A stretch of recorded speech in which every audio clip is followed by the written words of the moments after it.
देखिए, मैं डीएम के स्टेटमेंट को मैं मानता हूं। डीएम ने जो बात कही कि रिटेलिएशन में वो घटना हुई और उस समय किसके मन में, किसके दिमाग में क्या था, किस वजह से अंधकार छा गया और फिर उस घटना की वजह से घटना हुई है।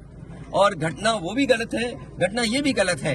अगर ये सवाल आप पूछते हैं मासूमों के लिए, मासूमों की कभी जान नहीं जाती अगर प्रेम यादव की जान न गई होती तो। प्रेम यादव की जान नहीं जाती तो किसी मासूम किसी की जान नहीं जाती। आखिरकार सरकार क्यों इस बात को छिपाना चाहती है कि प्रेम यादव को भुला करके मारा और किसने मारा, धारदार से कैसे मारा।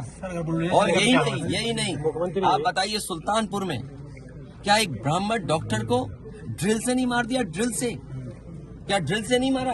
क्या उनके परिवार के बच्चों को आपने गले लगाए? क्या उनके परिवार के सदस्य अस्पताल मिलने गए? क्या आपने सोशल मीडिया के लिए वो तस्वीरें खिंचवाई कि उनसे गले मिलते हुए तस्वीर खिंचा लें? मैं जानता हूं दुख किसी के जाने का, किसी के खोने का।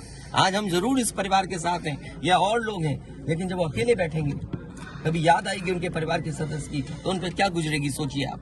क्या बेटियां उसकी छोटी क्या बुलडोजर चलेगा? ये जनता रोक देगी बुलडोजर को। और सवाल ये नहीं है, सवाल ये नहीं है, सवाल ये नहीं है। एक मिनट रुक जाइए ना, सवाल मैं बैठा हूँ। ये जो बुलडोजर चलाने की भाषा है, जो बुलडोजर चलाने की संस्कृति है, ये मत समझिए बुलडोजर में दिमाग नहीं होता है। अगर बुलडोजर न्याय देने लगा तो अगली सरकार भी यही करेगी।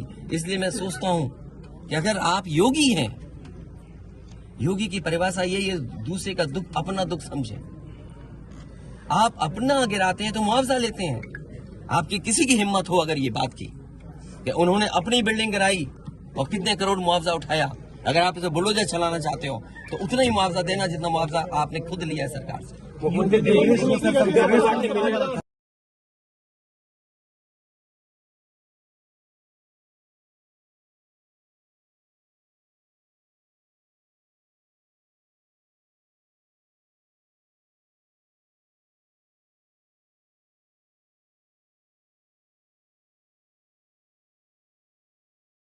सर, सरकार की तरफ से ये कहा जा रहा है कि न्याय हो रहा है, मगर यहाँ साफ साफ दिख रहा है जातिवाद हो रहा है। इसको किस तरीके से देखते हैं? सबका विकास की बात, इसीलिए मैंने कहा, देखिए योगी की सबसे बड़ी परिभाषा यही है, जो दूसरे का दुख अपना दुख समझे। मुख्यमंत्री जी को किसी के साथ भेदभाव नहीं करना चाहिए अगर वो मुख्यमंत्री उत्तर प्रदेश के हैं, और किसी भी घटना से राजनीतिक लाभ नहीं लेना चाहिए।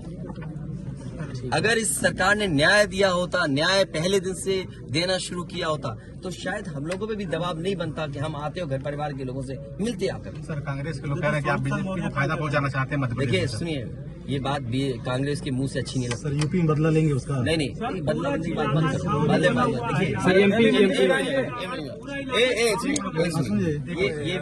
ये विषय इसलिए मैं नहीं उठाना चाहता हूँ कि ये हमारे लिए देवरिया कांड बड़ा विषय है। इंडिया न्यूज थोड़ा न्याय में संतुलन हो, थोड़ा सा आईडी नीचे, न्याय में संतुलन हो, ये सरकार की जिम्मेदारी है। सिंगल देवरिया कांड मैंने पहले से कहा, ये समाज के लिए और मनोविज्ञान के लिए ये बड़ी चीज है कि आप समझें कि अगर आप एक परिवार के साथ घटना होती है तो दूसरे परिवार का मनोविज्ञान क्या होता होगा। और ये डीएम ने खुद कहा कि ये रिटेलिएशन में घटना हुई है और शासन प्रशासन के लिए और न्याय के लिए ये बड़ी जिम्मेदारी है। भाई शासन प्रशासन और न्यायालय के लिए क्या मामूली बात है? आज तक पता नहीं है कि घटना कैसे हुई। पहली, प्रेम यादव को किसने बुलाया, प्रेम यादव वहाँ कैसे पहुंच गए मोटरसाइकिल से, उन्होंने कभी जमीन ली, उनका भाई बेच रहा है। अब परिवार की बातें क्या मैं बोलूंगा जो मैं जानता हूँ या आप जो जानते हैं, जो आप जानते हैं कि भाई परिवार जो था अगर जमीन बेच रहा है, एक भाई ने बेच दी जमीन, इन बातों को मैं कहूँ कि वो परिवार अपने भाइयों के साथ कैसा व्यवहार करता था, ये बातें मैं कहूँगा क्या? ये सब आप जानते हो। इसलिए मैं आपसे भी उम्मीद करता हूँ लोकतंत्र तभी मजबूत होगा जब न्याय मिलेगा, और न्याय की भावना होती सरकार की तो खेतों में इतना कार्यकर्ता नेता नहीं दिखाई देता। ये जनता खेतों में नहीं दिखाई देती। अच्छा, ये क्या है सबका साथ? अच्छा, ये बेटा क्या जानेगा? अच्छा ये बताइए, गाड़ी उठा ले गए, ये परिवार चाहता था कि हमें चाय पिला दे, हम इसके घर आए। आप बताइए, चीनी, चाय की पत्ती से लेकर कोई सामान नहीं ला सकते, पानी नहीं ला सकते। अरे किस बात के लिए सुरक्षा है? सुरक्षा तो इस बात की, इनकी जान की सुरक्षा होनी है। अगर इनको कोई जरूरत है तो सुरक्षित होकर के जाएं बाजार और सुरक्षित होकर के बाजार से लौट के आ जाएं। ये इसका मतलब सुरक्षा है। सुरक्षा का मतलब ये थोड़ी कि घर को, परिवार को कैद कर दो, गाड़ी उठा ले जाओ, यहाँ से सामान ले जाओ। देखो मध्य प्रदेश का भी मत पूछो, मैं आपसे कह रहा हूँ नहीं, कोई आर्थिक सहायता नहीं। ये परिवार अगर पढ़ेगा लिखेगा, जो पढ़ाई करना चाहेगा, जो मदद कहेगा, मैं करूंगा मदद।